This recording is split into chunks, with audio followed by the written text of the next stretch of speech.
menetapkan emas asli atau palsu itu bukan suratnya yang diuji asli atau palsu. Begitupun juga menguji zuriyah, bukan manuskripnya yang diuji, tes DNA-nya.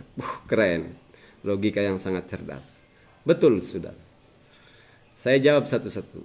Tentang manuskrip itu bukankah permintaan orang sebelah sono yang gembar-gembar manuskrip? Ketika ditemukan, ganti lagi tes DNA. Itu dari 4 bulan yang lalu sudah kita keluarkan. Itulah kenapa saya membahas tentang ilmiahnya keberadaan Ubaidillah. Karena kan tahu ujungnya DNA. Kan sudah sering saya katakan berkali-kali. Tentang ilmiah Syajaratul Mubarakah itu dagelan saja. Itu baru muqaddimah. Ujungnya kan tes DNA. Itu udah kita tahu permainan mereka. Kemudian saya ingin membantah logika Anda. Analisa Anda itu keliru. Orang yang menguji surat itu untuk menentukan keaslian surat. Surat itu boleh diuji. Memang betul logika Anda sebagian. Untuk menentukan emas itu asli atau bukan, yang diuji emasnya. Tapi kali pertama juga suratnya harus diuji. Surat asli atau palsu, kan begitu. Jadi kalau Anda mau menguji manuskripnya, ya silakan diuji.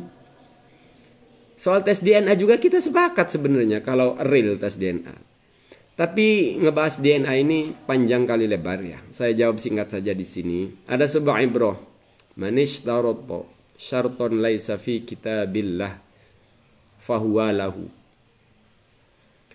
Barang siapa yang membuat syarat, maka syarat itu hanya untuk orang yang membuat. Contohnya ada kompetisi sepak bola antara di Jogja dan di Jakarta, itu ada perbedaan syarat. Maka berlakunya syarat itu ya untuk kompetisi yang diberlakukan syarat saja. Jadi syarat yang ada di Jogja itu tidak berlaku di Jakarta. Jadi sebenarnya berkaitan tes DNA, itu yang harus dites DNA adalah orang yang mengajak tes DNA.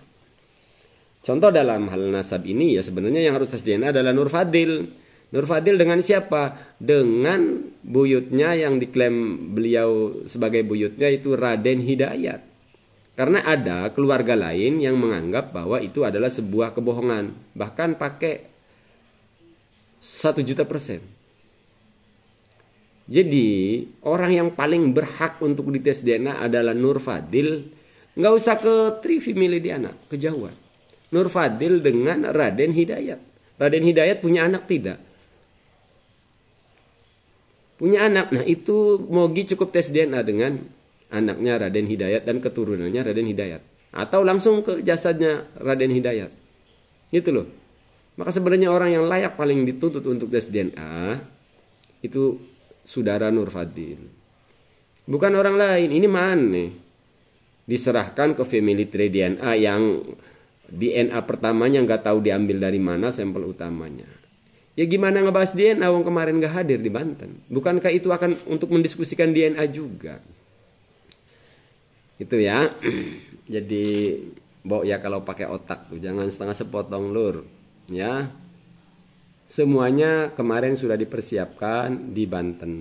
Jadi balik lagi sekarang orang yang keluar-keluar tes DNA coba gaungkan.